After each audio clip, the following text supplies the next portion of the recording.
नमस्कार, मैं हूं संजय शर्मा। आप देख रहे हैं 4 PM न्यूज नेटवर्क। नेता झूठ बोलते हैं, कहते भी हैं झूठ बोलो, और जोर से बोलो, और जोर से बोलो। लेकिन नेता फिर ये सोचते हैं कि झूठ इतना बोला जाए तो जनता उनके झूठ को पहचान ना पाए। लेकिन हमारे प्रधानमंत्री जी ने गजब कर रखा है, और प्रधानमंत्री जी के साथ साथ हमारी गोदी मीडिया ने उनकी स्तुति गान गाने में उनसे भी आगे झूठ का अंबार खड़ा कर दिया, पहाड़ खड़ा कर दिया है। अभी भी नारे लग रहे हैं, अब की बार 400 पार। जब किसी गोदी मीडिया के बड़े पत्रकार से पूछने लगो कि ये 400 पार का आंकड़ा तो समझा दीजिए कहां से आया।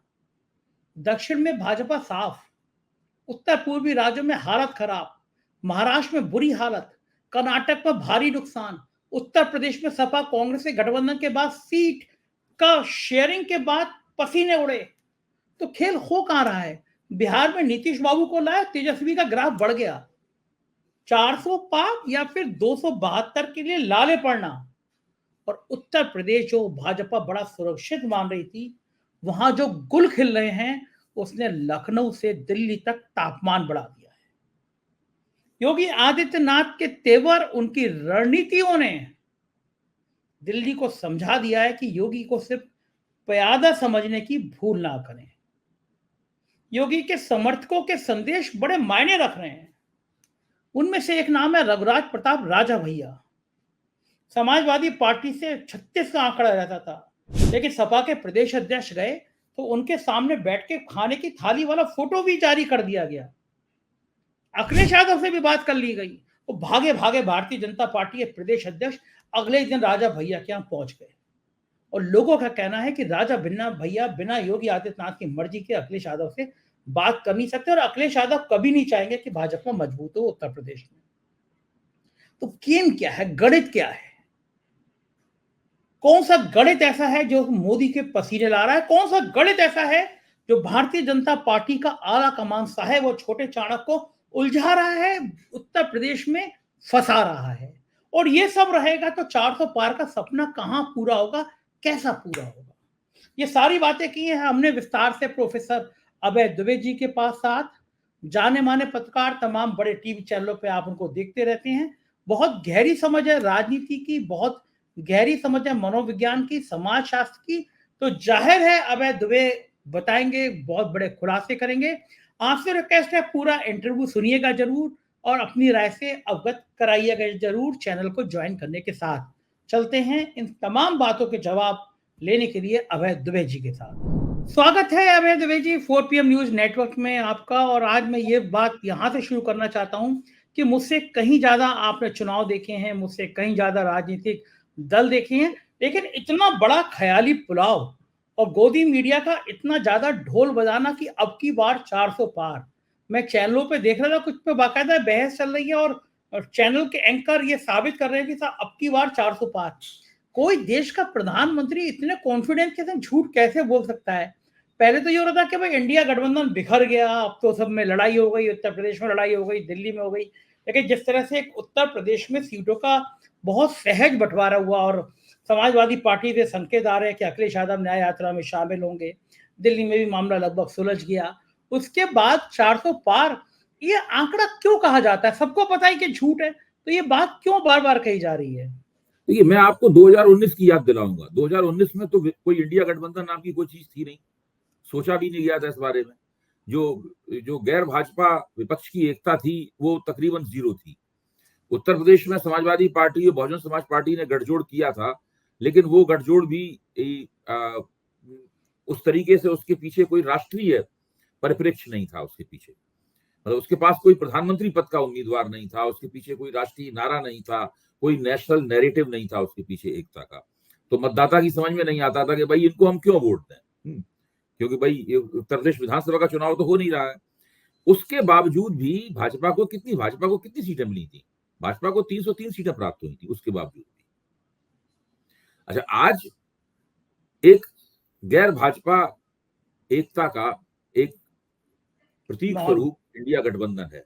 मैं ये मान सकता हूं कि ये उतनी बड़ी एकता नहीं है जितनी बड़ी एकता शुरू में हम सब लोगों ने सोची थी कि होगी। उतनी व्यवस्थित एकता भी नहीं है। कई राज्यों में ये चीज बिखर भी गई है। इंडिया गठबंधन के जो शुरुआती कर्णधार थे नीतीश कुमार, उनको भाजपा ने फोड़ लिया या खुद ही वो, इसलिए मुझे लगता है आए इसीलिए थे ताकि वो बाद में खुफिया तौर पे आए और बाद में चले जाएं। मैं तो ये मानता हूं इस बात को। तो ये सब अब पिछली बार के मुकाबले इस बार परिस्थिति बिल्कुल बदली हुई है। विपक्ष कई जगहों पर एकताबद्ध है। पर दिल्ली में कोई एकता नहीं थी। इस वक्त दिल्ली में खबर आ रही है कि आम आदमी पार्टी और कांग्रेस के बीच में 4 और 3 के फार्मूले पर सलाह हो गई है। कांग्रेस, जहां तक अभी तक मुझे जानकारी मिली है, कांग्रेस पूर्वी दिल्ली लड़ेगी, कांग्रेस चांदनी चौक से लड़ेगी और कांग्रेस उत्तर पूर्व दिल्ली, नॉर्थ ईस्ट दिल्ली से लड़ेगी, जहां पर दंगे हुए थे। बाकी 4 सीटों पे आम आदमी पार्टी लड़ेगी। और मुझे ये भी पता चला है कि आम आदमी पार्टी और कांग्रेस में गुजरात को लेके भी कुछ सीटों का एक कुछ होगा, यानी वहां आम आदमी पार्टी को भी कुछ मिलेगा। मेरे ख्याल से दिल्ली में जो समझौता नहीं हो पा रहा था, उसके पीछे ये कारण भी था शायद, संभवतः भी पता चलेगा और साफ कि वो गुजरात में कांग्रेस आम आदमी पार्टी कुछ देने के लिए तैयार नहीं हो रही थी। अब आप देखिए, जो कल ही जब समाजवादी पार्टी में और कांग्रेस के अंदर उत्तर प्रदेश को लेकर जो समझौता हुआ, उस समझौते में एक खजुराहो की सीट भी मिली है समाजवादी पार्टी को। पहले तो 2 विधानसभा की सीटें भी देने को तैयार नहीं थे वो। बहरहाल, तो कहीं पर समझौता नहीं हुआ है, लेकिन कहीं पर समझौता हुआ है। तो ऐसी स्थिति में भारतीय जनता पार्टी के लिए 2019 के मुकाबले मुश्किल है। फिर आप देखिए, अब आप वहां चलिए, आप ऊपर चलिए, यानी आप उत्तर पूर्व चलिए। उत्तर पूर्व का सबसे बड़ा राज्य कौन सा है? असम। मैं एक एक करके इसलिए कह रहा हूं ताकि बात ठीक से समझ में आए हमारे दर्शकों की। असम है। असम में कांग्रेस का बाकायदा एक पुराना स्थापित जनाधार है। असम में कांग्रेस उत्तर प्रदेश की तरह नहीं हो गई है। असम में कांग्रेस पश्चिम बंगाल की तरह नहीं है। असम में कांग्रेस एक मजबूत पार्टी है, जिसकी जबरदस्त टक्कर भारतीय जनता पार्टी के साथ पिछली बार भी हुई थी और इस बार भी होने वाली है। राहुल गांधी ने अपनी भारत जोड़ो न्याय यात्रा में शुरुआत में ही सबसे ज्यादा समय आसाम में गुजारा और उन्होंने सीधी सीधी हेमंत बिश्व शर्मा को चुनौती दी। हेमंत बिश्व शर्मा ने उनके खिलाफ FIR लिखने की भी धमकी दी, फिर बाद में बोले कि अब चुनाव के बाद FIR दाखिल। हाँ, तो ये मेरा मानना यह है कि वहां भी कांग्रेस को लाभ होने वाला है। जो कांग्रेस का पिछला नतीजा था, उसमें कांग्रेस बेहतर नतीजा निकालेगी। इस बार कांग्रेस कर्नाटक में भी बेहतर नतीजा निकालेगी। मैं बिल्कुल बॉन्ड पे लिख के दे रहा हूं आपको, जिस तरह पिछली बार हुआ था उस तरीके से नहीं होगा। कांग्रेस तेलंगाना में भी बेहतर नतीजे निकालेगी। तेलंगाना में तो कांग्रेस की सरकार ही है। भाजपा को पिछली बार 4 सीटें मिली थी, इस बार 4 सीटें नहीं मिलेंगी। हो सकता है उसे 2 सीटें मिले, हो सकता है उसे 1 सीट मिले, मतलब हो सकता है 1 भी सीट ना मिले। ये स्थिति वहां पर है।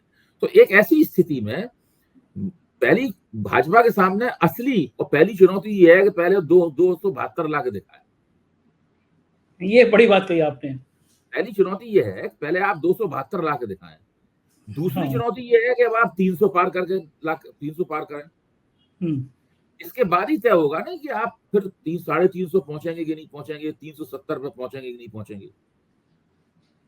अच्छा, तो मैं ये मान सकता हूं कि हर पार्टी अपने लक्ष्य को बढ़ा के पेश करती है अपने कार्यकर्ताओं में उत्साह भरने के लिए। अरे थोड़ा मोड़ा बढ़ाए, लेकिन इतना बढ़ा देंगे 400 को। इसमें कोई बुरी बात नहीं है, लेकिन इस चीज को जिस तरीके से प्रधानमंत्री कह रहे हैं और जिस अहंकार के साथ कह रहे हैं, वो उल्टा पड़ सकता है। मैं ये कह रहा हूं, हालांकि नेताओं के लिए कोई फर्क नहीं पड़ता, उनकी बात उल्टी पड़ जाए तो उल्टा पड़ सकता है। मुझे तो इसकी कोई संभावना नहीं लगती। अच्छा, ये जो आप बात कह रहे हैं कि पहले तो 272 लेकर आओ, मेरे कई लोगों से बात की, सबका मानना यह है कि बीजेपी जो लोगों को मोटा मोटा मान रहे हैं, जो भाजपा के थोड़े थोड़े समर्थक कह सकता हूँ, आधे भक्त नहीं है, 50% समर्थक के, वो भी कह रहे हैं कि अब मुझे बीजेपी हमको 230-240 के आसपास आती नजर आती है। अबे जी, अगर 230-240 तक आई हो, मान लीजिए एनडीए की सरकार बनने की स्थिति आई, तो क्या लगता है आपको 230 या 240 वाली सरकार जो एनडीए की बनेगी, क्या वो अपना नेता नरेंद्र मोदी को ही चुनेगी? नहीं, देखिए, सवाल ये है कि भाजपा की कितनी कम सीटें होने की सूरत में भाजपा की कम सीटें कितनी होती हैं। अगर भाजपा की सीटें 272 से 10 सीटें कम रही, 15 सीटें कम रही, तब तो नरेंद्र मोदी ही उसके स्वाभाविक रूप से नेता रहेंगे और फिर जो एनडीए के दूसरे गठबंधन है उनसे जुगाड़ की जाएगी। फिर जिन मैं मानता हूं 3 क्षेत्रीय शक्तियों के साथ इन्होंने एक सीक्रेट पैक्ट कर रखा है नरेंद्र मोदी ने, और वो सीक्रेट पैक्ट बहुत महत्वपूर्ण है उसकी लोगों को जानकारी नहीं है। उस सीक्रेट पैक्ट का प्रोटोकॉल क्या है ये लोगों को पता नहीं है। मुझे कोई पत्रकार इसका खुलासा करेगा तो हम लोग उसके बारे में जानेंगे। मैं अपने मित्रों से वहां पे बात करने पता लगाने की कोशिश करूंगा। एक तो बीजू जनता दल से इनका सीक्रेट पैक्ट है, इनका जगन मोहन रेड्डी की पार्टी से सीक्रेट पैक्ट है, और उसके विपक्ष में जो खड़े हुए हैं चंद्रबाबू नायडू तेलुगु देशम, उसके साथ भी दोनों पार्टियों से सीक्रेट पैक्ट कर रखा है। और चंद्रशेखर राव से के साथ भी तेलंगाना में इनका सीक्रेट पैक्ट है। तो ये 4 क्षेत्रीय शक्तियों के साथ इनका सीक्रेट पैक्ट है। 2 क्षेत्रीय शक्ति एक ही प्रदेश की है, आंध्र प्रदेश की। उनका मानना यह है कि अगर हमारी 272 से कम पड़ती हैं तब हम इन लोगों की मदद लेंगे, इसलिए ये पैक्ट किया गया है। ये एक तरह की देखा जाए हैजिंग है। हैजिंग होती है ना, यानी आपने एक सुरक्षा चक्र बना लिया है अपने में, जरूरत पड़ी आपातकाल में तो आप सुरक्षा चक्र की मदद करेंगे। तो ये क्यों किया इन्होंने, बताइए। ये किसी क्षेत्रीय शक्ति से उनको सीक्रेट पैक्ट करने की जरूरत क्या थी, इससे जरा सोचिए। मैं इस बात को बार बार उठाता हूं, कोई मेरी इस बात का जवाब नहीं देता। मैं आपके सामने भी सवाल रख रहा हूं, जरूरत क्या पड़ी? अगर उनको इतना विश्वास है कि हमें 370 सीटें प्राप्त होंगी तो इन्हें बीजू जनता दल से सीक्रेट पैक्ट करने की जरूरत क्या पड़ी? इन्हें आंध्र प्रदेश की दोनों पार्टियों के साथ में और तेलंगाना में जो हार गई है पार्टी, उसके साथ सीक्रेट पैक्ट करने की आवश्यकता उन्हें क्यों पड़ी? क्योंकि मन ही मन अंदर कहीं लगता है कि हम ऐसा ना हो कि कहीं हम फिसल जाएं। इन सब लोगों को 2004 भी याद आता है। 2004 इन लोगों का दुस्वप्न है, इंडिया शाइनिंग जनता पार्टी का। जी, जबकि जो आज भी इंडिया शाइनिंग कैंपेन ही चल रही है। जो नया भारत और हाँ, ये सब 5 ट्रिलियन इकोनॉमी, सब इंडिया शाइनिंग कैंपेन ही है। उसको इंडिया शाइनिंग कैंपेन का क्या हाल होगी, मतलब प्रमोद महाजन तो सवेरे के वक्त पत्रकार गया उनसे इंटरव्यू लेने के लिए, जब काउंटिंग होने से पहले, तो उस वक्त वो अपनी ट्रेडमिल के ऊपर व्यायाम कर रहे थे। तो ट्रेडमिल पे व्यायाम करते हुए प्रमोद महाजन ने जवाब दिया कि वो तो सब है, हमने तो अपना मंत्रिमंडल ही बना लिया, विभाग बांटने की हम सोच रहे हैं किसको कौन सा विभाग दें। मतलब जीत तो बिल्कुल एकदम निश्चित मान रहे थे वो लोग। नतीजा क्या हुआ? चुनाव हार गए, तो 10 साल तक सत्ता से बाहर रहना पड़ा। तो वो चीज इन लोगों के दिमाग में है लगातार, इसलिए ये कोई भी गुंजाइश छोड़ना नहीं चाहते हैं। हर एक आदमी को तोड़ रहे हैं, हर एक की हैजिंग कर रहे हैं। अपने जो पार्टियां इनके खिलाफ हैं उन पार्टियों के साथ भी अच्छे संबंध बनाने की कोशिश कर रहे हैं। केवल वही पार्टियां जो सीधे सीधे इनकी टक्कर में हैं उनको छोड़ के बाकी सभी पार्टियों को अपने दायरे में लेने की कोशिश कर रहे हैं। यहाँ तक कि अकाली दल के साथ भी इन्होंने समझौता नहीं हुआ है। अकाली दल के साथ में अगर कांग्रेस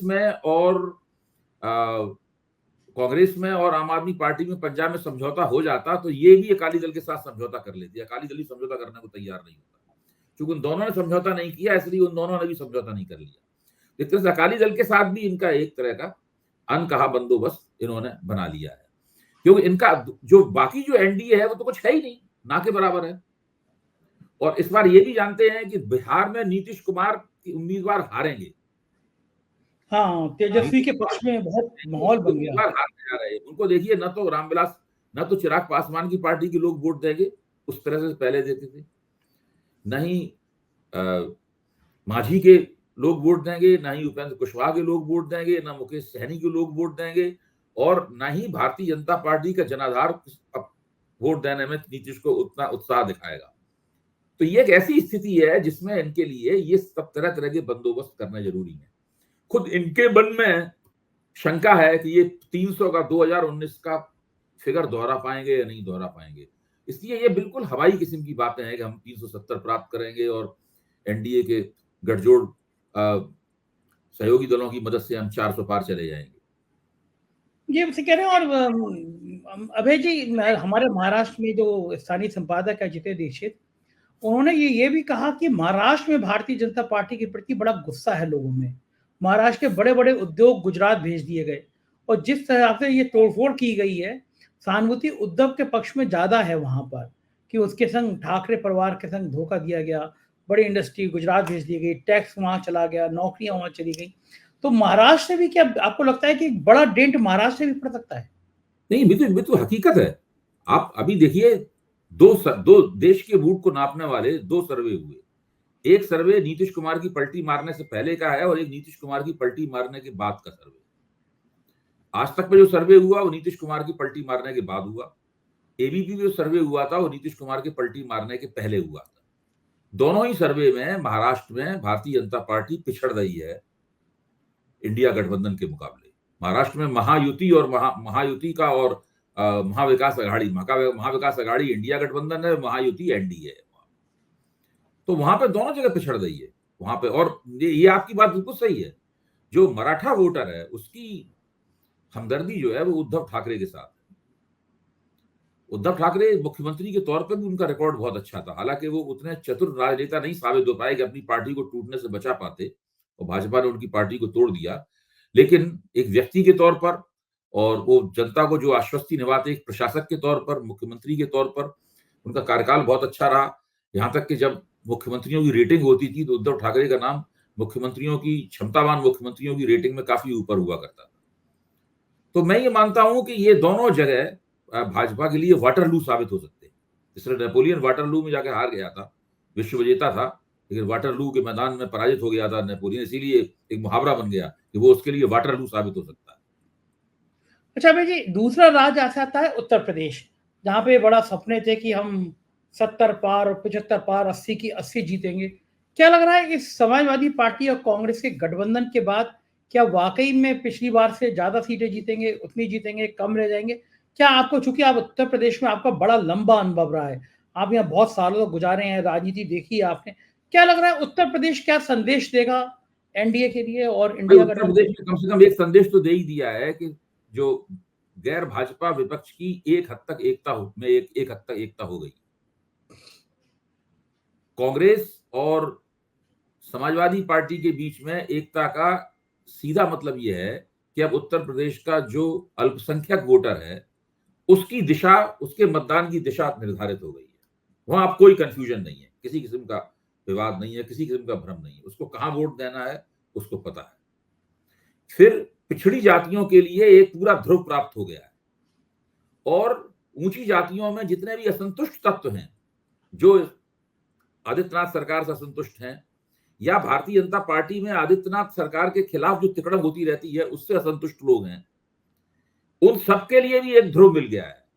और अभी तो कल शाम से एक चौंकाने वाली खबर आ रही है। जब हम और आप बातचीत कर रहे थे शाम को, उसके बाद जब मैंने एक टीवी देखा और अपने कुछ साथियों से बातचीत की, तो उन्होंने बताया कि राजा भैया के साथ में समाजवादी पार्टी का समझौता हो सकता है। आज भी टीवी पे इस प्रकार के विश्लेषण चल रहे थे। तो राजा भैया के साथ समझौता हो सकता है, तो मैं तो ये मानता हूं, आप ज्यादा इस मामले में जानते हैं कि आप ज्यादा नजदीक हैं इन बातों के, मेरा मानना है कि बिना योगी जी की मौन सहमति के राजा भैया समाजवादी पार्टी के साथ समझौता नहीं कर सकते। या कर सकते हो तो बताइए। नहीं कर सकते, एकदम नहीं कर सकते। हाँ, बहुत सम्मान है, राजा भैया योगी आदित्यनाथ का हाँ, सम्मान हाँ, करते हैं। और अभी तो राज्यसभा को लेकर बड़ा पेच फंसा हुआ है। बड़ी मजेदार घटना हुई राज्यसभा को चुनाव को लेके। 8वां प्रत्याशी संजय सेठ के रूप में उतार दिया भारतीय जनता पार्टी ने। संजय सेठ यहाँ के एक बहुत बड़ा बिल्डर है, शालीमार के मालिक है संजय, जानते हैं आप उनको, शालीमार से। अब संजय सेठ को योगी आदित्यनाथ पसंद नहीं करते, सब जानते हैं। अभी उनको बहुत लोग पसंद नहीं करते, बहुत लोग पसंद नहीं करते हैं, क्योंकि वो पहले समाजवादी पार्टी में थे, तमाम धन दौलत कमाई है, बड़े बड़े कारनामे, काले कारनामे रहे, जमीनों पे कब्जा उब्जा। अब उनके सबसे रोचक बात ये हुई कि एक एफआईआर दर्ज कराई जाती है थाने में कि संजय सेठ के पुत्रवधू आ रहे थे, रास्ते में लोगों ने उनकी गाड़ी रोक कर लखनऊ में उनसे लूटपाट करने की कोशिश करी, किसी तरह से वो बच के भागे। मुख्यमंत्री के घर के लगभग पीछे रहते हैं, 1 किलोमीटर भी दूरी पे नहीं रहते हैं। संजय सेठ के बेटे और पुत्र वधू के साथ शाम को, रात में ऐसी घटना हो जाए कि उनको लूटने की कोशिश की जाए, गाड़ी रोकी जाए उनकी, तो नेचुरली सनसनी होती है और फिर पूरी कानून व्यवस्था पर सवाल उठते हैं। तो ये संजय सेठ के संग ये घटना हुई और चुनाव चल ही रहे थे, तो नेचुरली सुर्खियां आ गई। 24 घंटे में पुलिस की एसपी ने बाकायदा बयान जारी किया कि यह घटना झूठी है, झूठी बात थी, कोई लूटपाट नहीं हुई, हल्की सी गाड़ी टकराई थी, मामला था। अब सवाल ये उठ रहे हैं कि संजय सेठ योगी सरकार को कानून व्यवस्था के नाम पर बदनाम क्यों करना चाह रहे हैं? उनका बेटा ऐसी तो एफआईआर लिखेगा नहीं। तो इस तरह की बातें भी लखनऊ की राजनीतिक गलियारों में बहुत चर्चा का विषय बनी हुई हैं कि राजा भैया का एंगल, राजा भैया किधर जाएंगे। और जैसे ही समाजवादी पार्टी के प्रदेश अध्यक्ष राजा भैया के घर गए, राजा भैया से अखिलेश यादव की बात कराई, उसके तुरंत बाद भारतीय जनता पार्टी के प्रदेश अध्यक्ष भी राजा भैया के घर पहुंच गए। यानी दो वोट वाली पार्टी के राजा भैया अब इस केंद्र में आ गए कि समाजवादी पार्टी और भाजपा दोनों उनको लेना चाहती है। तो ये वो सवाल ये नहीं है कि दो वोट वाले, सवाल ये है कि देखिए कुछ लोग एक खास तरह की राजनीति के नुमाइंदे बन जाते हैं। हाँ, राजा उनका भैया हैं। चेहरा जो है ना, उनका चेहरा जो है उस राजनीति का घोषणा पत्र बन जाता है। जैसे खुद आदित्य राज जी है, वो एक खास तरह की पॉलिटिक्स का मॉडल पेश करते हैं। हाँ। जैसे उन्होंने बुलडोजर मॉडल पेश किया, या कितने लोगों के ऊपर बुलडोजर चलाया उन्होंने, लेकिन देखिए उससे एक मॉडल बन गया है। उसको आप सही गलत जो भी कहें, उसकी विवेचना हम लोग किसी अन्य कार्यक्रम पे करेंगे कि वो करना उचित है कि नहीं, वो उसके अंदर लोकतांत्रिक तत्व कितने हैं, अलोकतांत्रिक तत्व कितने हैं। मैं तो मानता हूं कि जो इजराइल ने फिलिस्तीन के अंदर जिस तरीके से घर गिराए थे एक जमाने में बुलडोजर लेके, तो ये पूरा मॉडल वहां से लिया गया है। राष्ट्रीय स्वयंसेवक संघ ने और आदित्यनाथ जी ने वो मॉडल वहां से उठाया है। बहरहाल वो एक अलग मुद्दा, उस पर हम लोग फिर कभी चर्चा करेंगे। तो वो राजा भैया जो है वो एक उत्तर प्रदेश की राजनीति के एक खास मॉडल की नुमाइंदगी करते हैं, और उनका मॉडल और योगी आदित्यनाथ का मॉडल, ये दोनों एक आपस में जुड़े हुए हैं जब से वो मुख्यमंत्री बने हुए हैं। अगर वो समाजवादी पार्टी के साथ में जा सकते हैं या इतना ऐसा सोच भी सकते हैं, तो इसका मतलब ये है कि सब कुछ ठीक नहीं है। भारतीय जनता पार्टी के अंदर उत्तर प्रदेश के स्तर पर सब कुछ ठीक नहीं है, वैसा नहीं है जैसा आलाकमान कल्पना कर रहा है कि होगा। दूसरे, लोकसभा चुनाव में भारतीय जनता पार्टी की, जहां तक मेरी समझ है, लोकसभा चुनाव कोई भी प्रदेश हो, बागडोर पूरी तरीके से केंद्र के हाथ में रहेगी। मुख्यमंत्री की हैसियत ज्यादा से ज्यादा प्यादे की रहेगी। उसके मुख्यमंत्री को एक निर्देश मिलेगा, मुख्यमंत्री को एक लाइन मिलेगी, उस लाइन पे मुख्यमंत्री को हर जगह काम करना है। योगी प्यादे बन के तो रहने वाले हैं नहीं। हाँ, और उनको जो वहां से लोग आएंगे, उनकी टीम जो आएगी, वही सब जगह चुनावी मुहिम वही चलाएगी सब जगह, उसी तरीके से सारा का सारा होगा। टिकट बांटने में भी वहीं की चलेगी, इनकी नहीं चलेगी किसी की। कम से कम जो आमतौर पर भाजपा का तरीका है, अब उत्तर प्रदेश में वो किस तरीके से प्रोसेस होता है, योगी इसमें कितना सशक्त हस्तक्षेप करते हैं और अपनी बात मनवाते हैं, वो एक अलग देखने लायक बात होगी। लेकिन मॉडल भारतीय जनता पार्टी का ही है लोकसभा चुनाव लड़ने का। तो इसकी वजह से मैं समझता हूँ काफी फ्रिक्शन की गुंजाइश है। मैंने कल अभय जी राजा भैया को फोन किया और मैंने राजा भैया से पूछा, मैंने कहा रघुराज जी, ये खबरें चल रही हैं कि आप समाजवादी पार्टी में जा सकते हैं, समाजवादी पार्टी से बात चल रही है। तो बड़ी जोर से हंसे, बोले अरे संजय भैया आप भी क्या बातें कर रहे हैं। मैं कहा टारिया में मुद्दा है क्या? अरे बोले वो कुशल क्षेम पूछने आए थे, कोई राजनीति की बात नहीं। लेकिन वो बात तो टाल गए उनको और हंसी मजाक में और बाकी बातें इधर उधर की करने लगे मुझसे वो। लेकिन मैंने एक चीज नोट करी, जो फोटो जारी हुआ, नरेश उत्तम और रघुराज प्रताप सिंह राजा भैया दोनों खाना खा रहे हैं। एक्चुअली वो राजा भैया का घर है। घर के अंदर नरेश उत्तम का और राजा भैया का खाना खाते हुए फोटो तो तभी खींचेगा, चाहे वो रघुराज के आदमी खींचे, राजा भैया के आदमी खींचे या नरेश उत्तम के खींचे, कि जब अनुमति देंगे। तो मतलब वो फोटो भी नरेश उत्तम के सामने थाली रखी है, राजा भैया के सामने थाली रखी है। तो क्या वो फोटो रिलीज कराने का भी एक लॉजिक है? नेता कोई काम बिना लॉजिक के नहीं करता, हर चीज में वो एक मैसेज देता है। तो ये मैसेज था राजा भैया का कि भैया मैं इधर भी जा सकता हूं। ठीक बात, नहीं बिल्कुल है, वो तो मैसेज है। मैं ये कहता हूं कि इस चीज, अभी देखिए लोकसभा चुनाव कम से कम, हालांकि किसी भी घटनाक्रम को बढ़ने में 24 घंटे, क्या 24 घंटे भी बहुत ज्यादा होते हैं, लोकसभा चुनाव तो अभी बहुत दूर है। लोकसभा चुनाव से पहले उत्तर प्रदेश का राजपूत समुदाय का चिंतन क्या है, वो किस रूप में सोच रहा है। देखिए, समाजवादी पार्टी के लिए उत्तर प्रदेश का राजपूत समुदाय अजनबी नहीं है। हाँ, अमर सिंह, मुलायम सिंह की आत्मा रहे। अमर सिंह को छोड़ दीजिए, मैं तो अमर सिंह के बहुत पहले की बात बता रहा हूँ।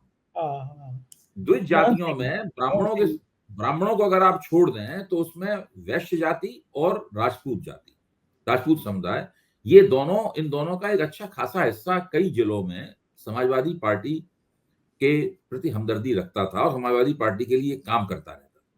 बाद में अमर सिंह के आने पर वो बात अमर सिंह के जरिए अभिव्यक्त होने लगी, लेकिन अमर सिंह के पहले से ये परिस्थिति थी। हाँ, मोहन सिंह और जनेश्वर मिश्रा दोनों दाएं बाएं थे। जैसे मुलायम सिंह ने जब चुंगी कर खत्म किया था, अमर सिंह को दूर दूर तक पता नहीं था। तो तमाम जो व्यापारी, दुकानदार थे, व्यापारी थे, छोटे माल लाने ले जाने वाले लोग थे, उन सबको कदम बहुत अच्छा लगा था। तो मुलायम सिंह के साथ अच्छे संबंध उन लोगों के बन गए थे। बाद में जब पूरी तरह फोकस MY के ऊपर हो गया, मुस्लिम यादव के ऊपर हो गया, तब द्विज जातियां हट गई और भाजपा ने उनको फिर हिंदुत्व के भगवा झंडे के तले एकताबद्ध भी कर लिया। लेकिन अभी पिछले विधानसभा चुनाव से ही ये प्रक्रिया चल रही है, मैं ये मानता हूं। ये प्रक्रिया जो है पिछले विधानसभा चुनाव से ही चल रही है। जो ऊंची जातियों की एकता है, उस ऊंची जातियों की एकता में गैर भाजपा विपक्ष भी सैन लगाने की कोशिश कर रहा है। समाजवादी पार्टी पूरी कोशिश कर रही है कि ब्राह्मण समुदाय के अंदर सैन लगाई जाए परशुराम के जरिए। ये उसने विधानसभा चुनाव के पहले भी कोशिश की थी और अभी फिर कोशिश चल रही है। उसके बाद में अभी देखिए जो नरेश उत्तम की राजा भैया से मुलाकात हुई है, वो इस बात का दूसरा सबूत है कि वो प्रक्रिया वो चल रही है। और इस जिला स्तर पे ये कोशिशें किस तरह चल रही होंगी ये हम लोगों को पता नहीं है। ठीक बात है, बिल्कुल सही ये तो बात प्रदेश स्तर पे चल रही है। देखिए जो चीजें प्रदेश स्तर पे चलती हैं वो उसको देख के जिला स्तर पे भी कोशिशें की जाती हैं। है। अब एक एक समाजवादी पार्टी का टिकट अगर किसी राजपूत उम्मीदवार को मिलेगा तो आप सोचिए राजपूतों के वोट वहां किधर जाएंगे, स्वाभाविक है। क्योंकि उसको राजपूत वोट, यादव वोट, मुसलमान वोट ये सारा का सारा मिलने वाला है जम के। उसको वहां बिरादरी को लगेगा कि वो जीतने वाला है हमारा बंदा। उससे आसपास के निर्वाचन क्षेत्रों पर भी असर पड़ता है उसमें। तो देखिए चुनाव भारत में काफी जटिल चीज होती है। जब तक आप चुनाव जीतना जाए तो जीते घोषित नहीं होते आप। हाँ, कुछ भी होता है, एंड टाइम पे कुछ भी होता है, कुछ भी हो जाए। तो स्थानीय स्तर पे जो अपनी वोटें सही रख लेगा वो चुनाव में उस पार्टी को हरा देगा जिस पार्टी के बड़े बड़े दावे हैं और क्या है। यहाँ अच्छा, तो हालत ये है कि भारतीय जनता पार्टी अगर 4, 5, 6 सीटें भी हार जाती है, 10 सीटें भी भारतीय जनता पार्टी हार जाती है, तो उसकी रिकवरी करने के लिए उसके पास स्पेस नहीं है, कहीं नहीं है। बिल्कुल ठीक है ना, कहीं नहीं है। मजे की बात यह है जब फोटो की बात चली है तो एक फोटो और चर्चा में है। ओपी राजभर अपने विधायकों के साथ योगी आदित्यनाथ के पास गए और ट्वीट किया कि हम सब, हमारी पार्टी के विधायकों ने आज मिले हैं और हमने कहा कि हम एनडीए के पक्ष में वोट करेंगे राज्यसभा में। तो लोग उस पर चुटकी ले रहे हैं। वो कह रहे हैं कि योगी आदित्यनाथ की ब्रांडिंग तो यही थी कि उन्होंने मुख्तार अंसारी निपटा दिए, और मुख्तार अंसारी का विधायक बेटा अगर जेल से बाहर आ गया होता तो आज वो भी योगी आदित्यनाथ के संग खड़ा होकर इनमें से फोटो खिंचा रहा होता, क्योंकि वो राज पार्टी का है। तो इस मैसेज से जो ये सोशल मीडिया में मैसेज चला या ना भी चलता, तब भी ओपी राजभर का बेटा का विधायक बेटा, मुख्तार अंसारी का विधायक बेटा ओपी राजभर की पार्टी का है, जो एनडीए का हिस्सा है। इससे योगी आदित्यनाथ की जो माफियाओं के ब्रांडिंग के खिलाफ ब्रांडिंग थी उसको तो ध्वस्त किया गया ना अभय जी, कहीं ना कहीं। नहीं, ये सवाल ओम प्रकाश राजभर से पूछा भी गया है, पत्रकारों ने ये सवाल पूछा है, तो इसका उन्होंने लीपापोती वाला जवाब दिया था। जब वो गए थे एनडीए में दोबारा, तब उससे बात मैंने भी इंटरव्यू किया था, मुझसे बोलते हैं कि वो तो अखिलेश यादव का कैंडिडेट था। तो मैंने कहा कि क्या वो जो विधानसभा में लिखा है उस पर अखिलेश यादव लिखा है, समाजवादी पार्टी लिखी है? भाई आपका पार्टी का नाम लिखा है ना, आप क्यों नहीं निकाल देते? आप पार्टी से निकाल दो। अभी तक पार्टी में शामिल नहीं, वो नहीं निकाल सकते। और वो जो आदित्यनाथ जी की जो अपनी किताब है, तो उसमें उन्होंने केंद्र सरकार के और भाजपा आला कमान के आग्रह के बावजूद भी ओम प्रकाश राजभर को उस सूची में डाल रखा है। इनको कोई लिफ्ट नहीं देनी, तो उनको कोई लिफ्ट नहीं मिलेगी, ऐसी सूची में उनका नाम डाल रखा है, इसीलिए। हाँ, तो वो बेचारे परेशान है। आप देखो ना, कब से आए हुए हैं, कब से वो मिनिस्टर इन वेटिंग है, मंत्री बनाने को राजी नहीं है। चुनाव सिर पे आ गया लोकसभा का, तो योगी आदित्यनाथ घोसी में जो हुआ, घोसी के चुनाव नतीजे ने उनकी संभावनाएं और भी खत्म कर दी। तो मेरे कहने मतलब अभय जी कि योगी आदित्यनाथ जिद्दी हैं, आप उनको बहुत ज्यादा झुका नहीं सकते वो अपनी जिद पे आ गए। तो मैं ये जानना चाहता हूँ कि अगर आपने जैसे कहा कि मुख्यमंत्री की हैसियत प्यादे की तरह होगी, सीएम अब इस लेवल पे आ गए, उन्हें प्यादा तो नहीं बनाया जा सकता, तो क्या इसमें हमें देखना ये पड़ेगा संजय जी की जो टिकट बटेंगे उत्तर प्रदेश में भाजपा के, तो उसमें देखना पड़ेगा कि उसमें आदित्यनाथ जी कितने लोगों को टिकट दिलवाने में समर्थ हो पाते हैं। ठीक बात है, ये बात सही है आपकी बात, ठीक है।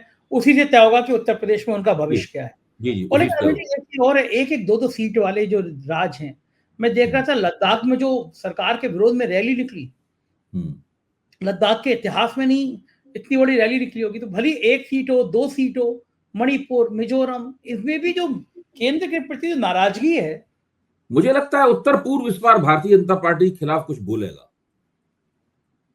भाई नरेंद्र मोदी को ये श्रेय दिया जाता था कि जब से वो आए हैं तब से उत्तर पूर्व में भाजपा का प्रसार हुआ है। भाजपा का प्रसार क्या हुआ है? कांग्रेस से दल बदल करवाए गए। उनके 3 मुख्यमंत्री पूर्व कांग्रेसी हैं, त्रिपुरा, मणिपुर, असम, तीनों पूर्व कांग्रेसी हैं, तो उनकी जो कार्यकर्ता पंक्ति है उनके पास है नहीं, राष्ट्रीय स्वयंसेवक संघ का काम वहां नहीं था, तो उनके पास आधार नहीं है उसका, तो कांग्रेसियों से लेकर उन्होंने अपना आधार बनाया है।